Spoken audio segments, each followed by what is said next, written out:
네, 매주 월요일 이 시간은 우리 일상에서 일어날 수 있는 법률 사례를 쉽게 알아보는 시간 법률상담소 준비되어 있습니다. 법무법인 더정성의 이동훈 변호사와 함께합니다. 안녕하세요. 네, 안녕하세요. 법무법인 더정성의 형사법무팀 이동훈 변호사입니다. 네, 반갑습니다. 오늘 어떤 주제로 좀 이야기 나눠볼까요? 네, 최근 대기업 재벌가 3세는 물론 유명 방송인들까지 잇따라 마약 투약 혐의로 물의를 일으키고 있어서 마약에 대한 관심이 높아진 관계로 오늘은 마약류 관리에 관한 법률 위반, 즉 마약에 대해서 전반적으로 다뤄보고자 합니다. 네, 한때 우리나라가 마약 청정국이었는데 최근 이 지위를 상실하고 있다는 보도가 나오고 있는데요. 이렇게 사회적으로 문제가 되고 있다는 뜻이겠죠. 네, 그렇습니다. 일단 들어가기 앞서서 울산지방경찰청에서 지난 4월부터 6월 말까지 마약류 투약자의 치료 재활 기회를 부여하기 위해서 특별 자수기간을 시행하고 있으니 청취자 중 마약을 투약하였거나 제공 수수하신 분이 있으면 꼭 자수하시기 바랍니다.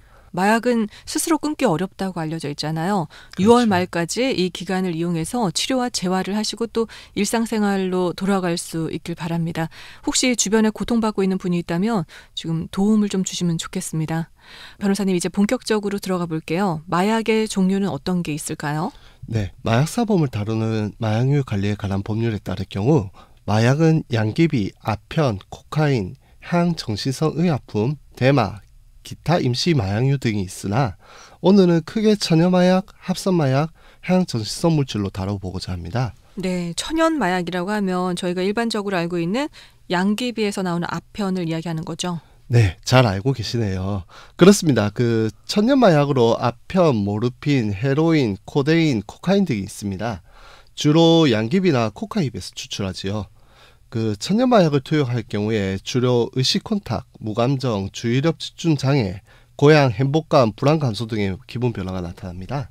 하지만 가량 투약 시에는 혼수, 호흡장애, 경련 등을 유발하며 심하면 사망에 이를 수도 있습니다. 네. 또한 약물 투여 6시간에서 12시간 내에 금단 증상이 나오는 것으로 알려져 있고 초기에는 그 증상으로 불안, 불면, 불쾌감 등이 나타나지만 12시간 경과 후에는 동공 확대, 근육통, 한기, 식욕 감소 등의 중독 증상을 유발합니다. 그렇군요. 상당히 짧은 기간에 금단 증상이 나타나네요. 네, 그런 거죠. 이런 금단을 견디지 못하고 중독으로 들어가는 거잖아요. 보통 그렇지요. 네. 우리 청취자 여러분, 다시 한번 당부드리지만 마약은 그만큼 위험합니다. 조심하시기 바라고요. 변호사님, 그러면 합성 마약은 어떤 게 있나요? 네, 합성마약으로 현재 법적으로는 64종이 지정되어 있습니다. 합성마약 종류로는 나이가 지긋하신 분이면 알 수도 있을 텐데 1965년에 발생한 메사돈 파동으로 알려져 있는 메사돈 및 염산 패치 등이 있습니다. 그렇군요. 메사동 파동은 저도 태어나기 전이라서 생소한데 청취자 여러분들 중에는 기억하시는 분도 있을지 모르겠어요. 아마 저희 코너에 출연하시는 신강식 변호사님이면 아실 수도 있습니다. 이거는. 네.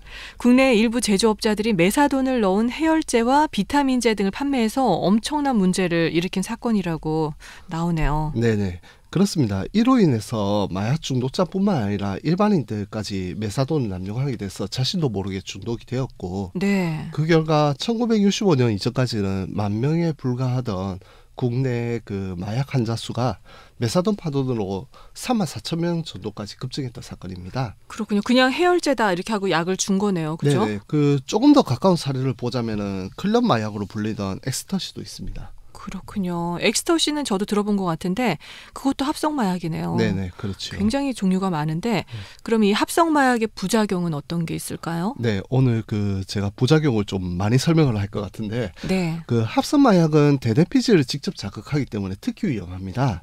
합성 마약 투여 시 도파민 활동을 증진시켜서 말 그대로 일시적입니다. 네. 일시적으로 맑은 정신을 유지해주기도 하지만은 자기복용 시 간질환, 발기부전, 우울증, 망사성 정신장애 등이 나타나고 심하면 호흡곤란, 심부전, 고열로 인해 사망할 수도 있습니다. 그렇군요. 망상성 정신장애까지 일으킨다고 하니까 굉장히 무섭네요. 그렇죠.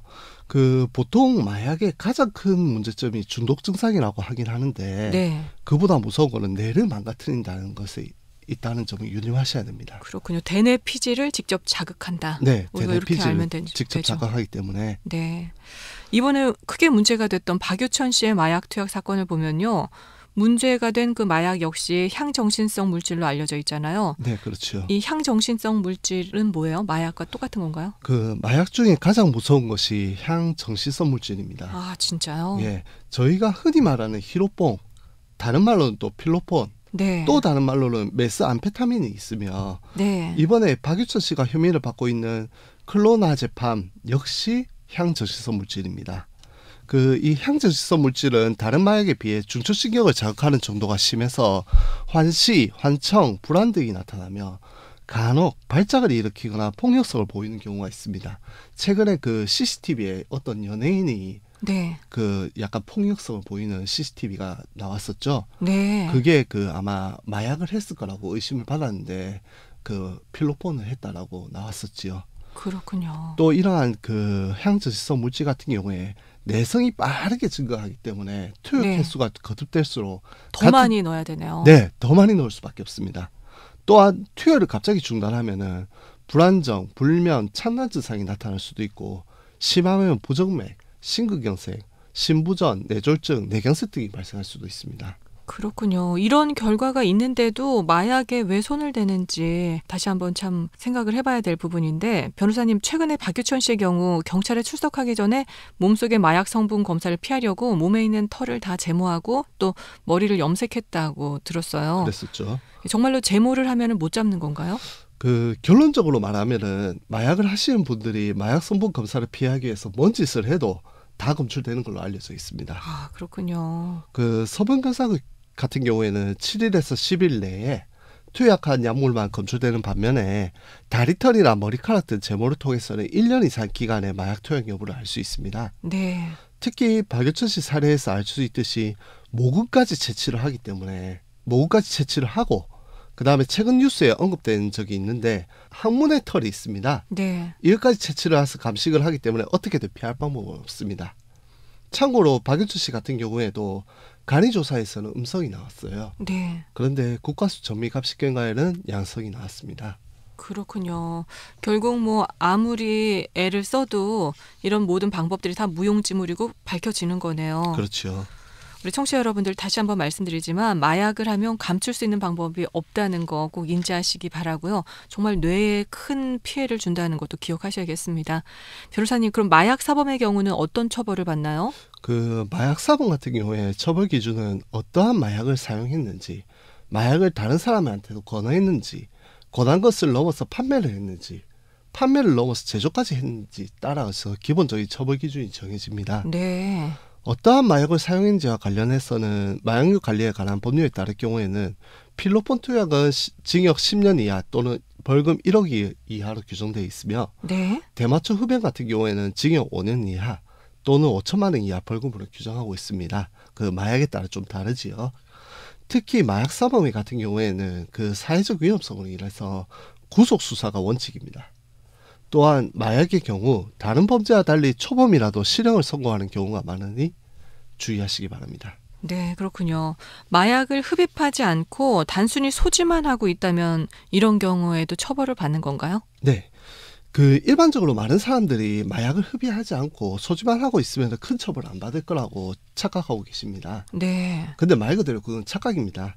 마약은 단순한 소지 자체로 향후 마약 흡입으로 이어질 수 있기 때문에 그 소지 자체만으로도 매우 강력하게 조치를 하고 있습니다. 네. 마약류 관리에 관한 법률 역시 마약 소지에 대하여 마약을 투약한 것과 마찬가지로 5년 이하의 징역 또는 5천만 원 이하의 벌금으로 규정하고 있습니다.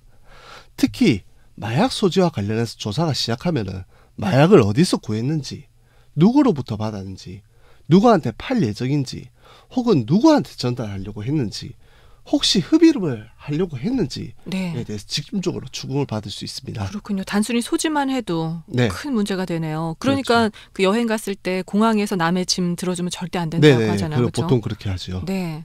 네, 마약은 정말로 하면 안 되는 거지만 단순한 호기심에 마약을 흡입하신 분이나 또 본의 아니게 마약을 하신 분들에게 우리 변호사님께서 혹시 좀 해주실 만한 조언 없을까요? 일단은 저와 같은 변호사를 찾기 전에 정말 마약을 끊을 의지가 있다면 수사기관에 자수부터 하십시오.